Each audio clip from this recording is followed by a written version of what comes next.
All right, so in my previous videos, I showed you how to add the services, how to add packages, and how to actually add the booking form to the front page of your website so that people can book their appointments. Well, today I want to talk about the customer or client panel. You can call it whatever you want, which we'll get into that in just a second. However, this is going to be the area where your customers or your clients can have a dashboard where they're able to see all of their appointments, events, or packages. Inside of this dashboard, they're able to click on the three dots here and they can reschedule or cancel any visible appointments right here. Or they can also come here and click this little drop down. They can see the current employee that'll be associated with the particular service, the amount they paid, and the duration of the appointment.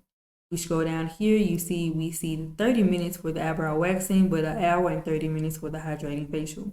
So it gives your customers or your clients all the details that they'll need in regards to their appointment.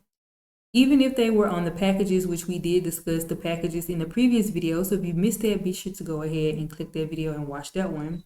However, people will also be able to view their packages. So if any one of your customers are on a package where it's a series, they can come here and they can see their current bookings for this particular package. So they see we have 3 booked appointments out of the 6, so they can come in here, book now, and then they have those same options to schedule or reschedule or cancel their appointment. So in this tutorial, I want to show you how you can actually add this, and that way it can be visible and accessible to all of your customers. So the very first thing you need to do is create a page. So there's going to be 2 or actually 3 steps to this. The first step is going to be creating a new page. So just go over to pages in all pages. And the first thing you need to do is obviously create a new page specifically for the customer panel. It's going to be super important, so don't miss this step. Now, I already created a page and I called the page client panel, but you can call it whatever you want. It can be called client portal, customer portal, whatever. So you just go here, add a new page, title it, and go ahead and edit it with Elementor or whatever builder you're using. Since I already have my page created right here, I'm going to go ahead and open it with Elementor. Now here Elementor is open, and as you see, I already have my banner designed right here. It kind of looks just like the rest of the website or the rest of the videos where we had our packaging and the booking form. I just essentially just did the same thing, but I changed the page title to say client panel. The next thing is going to be the shortcode. Now remember, even here for packages and even booking the appointments, we already used shortcodes before, so this part should be pretty familiar with you. Now, just like the other videos, I do have the link in the description box for you to go down here and you can view all of the Amelia shortcodes. This is going to help you be able to broadcast or showcase your different services through the booking forms, through the customer panels, and all of these things on the front end of your websites for clients and visitors to actually interact with. So right now we're looking for the customer panel. Right up under here, you see that there are 3 different shortcodes. Now let me explain these very quickly. You do have the basic one just for the appointments. Then you have the one for just the events. And then you have this one that I just typically use that has both the appointments and the events. Now, the difference between these 3 is just as simple as it is. If you're only doing appointments and you never will see yourself using the Amelia events inside of Amelia, then you can just go ahead and grab this shortcode here. If you're on a total opposite, vice versa, and you only using Amelia for events and not appointments, then you can just go ahead and use this shortcode right here. But if you are planning to use both the appointments and the events, it's just best to go ahead and use this one right here.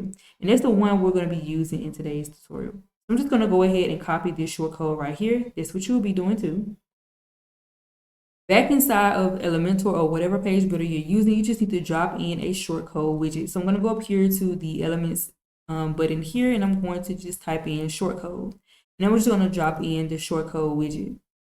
Right here, it says to enter your shortcode. I'm going to go ahead and just paste that shortcode, and that's pretty much it. Now, I already have one, so I'm actually going to delete the one I just did with you guys together because you see it's already right here. And all you have to do is go ahead and publish the page because, as you see, if you click on the shortcode, there's pretty much nothing else to do because the styling there and everything is already done on the back end of Amelia. So you can't really do much styling in the back end here. You just need to drop the shortcode on the actual page. This is just giving the form somewhere to live and exist. That way your visitors can actually interact and see it. So once you're finished, just go ahead and publish the page. And right before we go into anything else and visit this live so we can see what it looks like, the next thing is very, very important as well. We need to go down here to where it says Amelia, right? So on the left side panel where it says Amelia, we're going to actually click on the settings, because now we actually have our page URL set for our customer panel. So it's super important to go inside of the Amelia settings. Right here where it says roles and permissions, we're going to click on this drop down. Right here where it says customer, we're going to see where it says panel and access permissions. We're going to drop this down and we're going to paste that URL right here. As you see, I already have mine right here. But remember, I named my page that I created client panel. So this is my website URL with client panel slug right here. So just be sure after you create your page and you add the shortcode, you come in and you paste the customer panel page URL right here. This is going to be very important. That way, when people are trying to access the client portal, Amelia can actually pull in a page and notify a page to actually show. Then you have some checkpoints right here. I don't know if they were on by default, but make sure you turn these on if you want to. And you can always hover over the little question mark if you need more information on what it is. For me, I allow all of these options for my clients. I want them to be able to reschedule their own appointments. I don't want them to have to bother me as the site owner. I gave them the option to cancel their packages. Again, I don't want to have to do that on my end. I wanted to give them that option to do that. And then I also have the, I gave them the option to delete their profile. Now this one is very tricky. You don't have to select this one. It's not a required thing. This one is very tricky because if someone accidentally deletes their profile by accident, it can cause a lot of chaos. So I would probably say uncheck that. But it's totally up to you on what freedom and what access you want to give your client. So I'm going to go ahead and just keep everything it is how I had it at first, but make sure you do that and go ahead and click on save.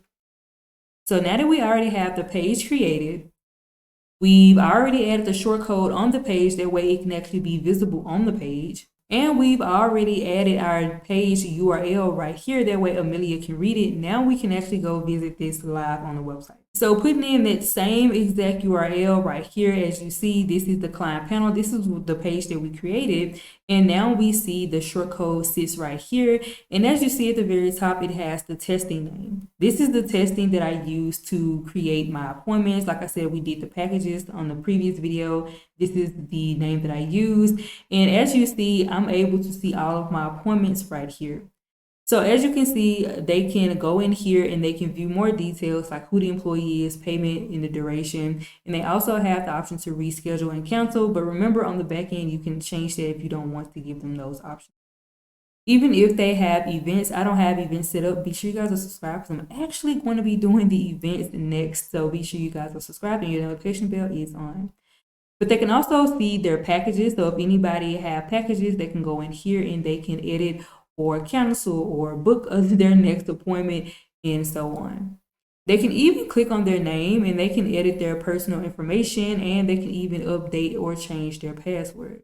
Now that was pretty much it. It was super easy. That's pretty much all it is to it when it comes to adding your client panel or customer panel, whatever you want to call it, to your WordPress website. This is going to be super important because as people are booking websites or booking on your website, it's going to be super important that they have a dashboard that they can go to make edits to their appointments, or check and see if maybe they forgot. Maybe by April 9th I might have forgot that I booked this, but if I can come here to this dashboard and see my details, I can drop this down, I can see all the details that is associated with it. It's going to be super important. Now be sure you guys check back shortly, because the next video is actually going to be the admin panel, because just as well as the customers need a place to view all of the details and their upcoming appointments, etc., you as the admin of your website will also need this, and that's the next video we're going to be diving into. That's all I have for today, and I'll see you in the next one.